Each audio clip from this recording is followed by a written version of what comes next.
हैं, लगातार भाजपा के नेता उत्तराखंड का दौरा कर रहे हैं। आप किस तरीके से देखते हैं उनके इस दौरों को? देखिए, एक तो इनके दौरे सीधे सीधे तौर पर बौखलाहट दिखाते हैं, इनका डर दिखाते हैं कि कैसे इन लोगों के पैरों से जमीन खिसकी हुई है। इनको पता है कि जनता में आक्रोश है, एंटी इनकम्बेंसी की लहर जबरदस्त इनके खिलाफ चल रही है और कुमाऊं मंडल में तो पूरी तरह से भाजपा का शायद सुपड़ा ही साफ हो जाए, यहाँ तक नौबत है। इसीलिए आपने देखा कि नड्डा जी किस तरह से अल्मोड़ा, बागेश्वर, पिथौरागढ़ इन 12 विधानसभाओं पर कॉन्सेंट्रेट करके उसी की कोर ग्रुप कमेटी के सदस्यों को जीत का मंत्र देकर जा रहे हैं, जैसे गोया गढ़वाल मंडल कुछ हो ही ना और कुछ ना बेचता हो। तो ऐसे में मैं सिर्फ इतना कहना चाहती हूँ कि नड्डा जी के जो स्वास्थ्य मंत्री के रूप में कुकर्म है वो आज तक देश झेल रहा है। ऋषिकेश एम्स में किस तरह से उन्होंने हर चीज के रेट्स को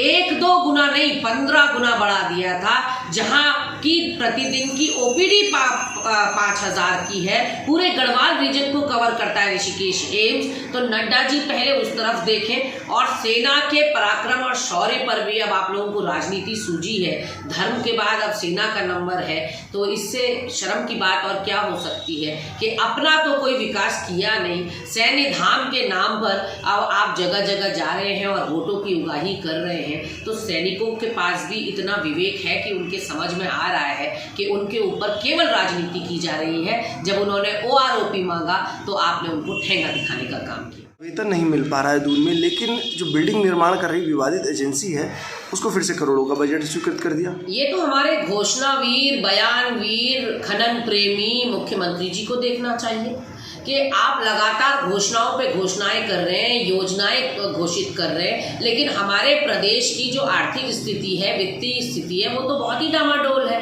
और जहां एक तरफ आप कर्मचारियों को तनख्वाह नहीं दे पा रहे, जो कि हमारे कोरोना वॉरियर्स हैं, दून चिकित्सालय के 300 कर्मचारियों को दिवाली के समय पर तनख्वाह ना मिलना, आप सोचिए उनके घर में अंधेरा आपने कर दिया। वहीं UPRN जिस पर रोक लगी हुई है, जो एक प्रतिबंधित बैंड कंपनी है, उस पर पूर्व मुख्यमंत्री रोक लगा के जाते हैं। जो नए वाले आए हैं उन्होंने करोड़ों रुपए का भुगतान फिर से कर दिया, उस बिल्डिंग का भुगतान या उस निर्माण कार्य का भुगतान फिर से कर दिया जिसका ऑलरेडी हो चुका है। तो ऐसे में कहीं ना कहीं ऐसा लगता है अंधा बांटे रेवड़ी अपने अपनों को दे है और कहीं ना कहीं कॉन्ट्राडिक्टरी है, विरोधाभासी है दोनों बातें। वो शिक्षा निदेशालय में DLED प्रशिक्षुओं का धरना देना, वो लगातार ओपनर और मनरेगा कर्मचारियों का धरना हमें याद है, वो बेरोजगारों के ऊपर वाटर कैनन और जो लाठियां भाजी गई वो हमें याद है, वो जो कल इंजीनियर्स जो हैं बेरोजगार वो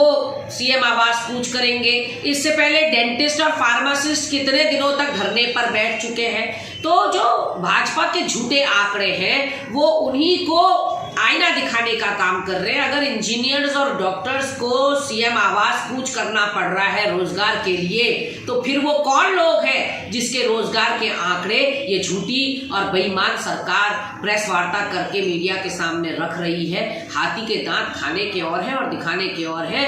इस प्रदेश की जो हालत है वो बद से बदतर है। रोजगार के क्षेत्र में युवा हमारा अवसादग्रस्त है, दिशाविहीन हो रहा है और आत्महत्या की ओर जा रहा है। ऐसे में सरकार के ये जो दावे हैं 7.5-8 लाख 9 लाख के, ये उनके जख्मों पर नमक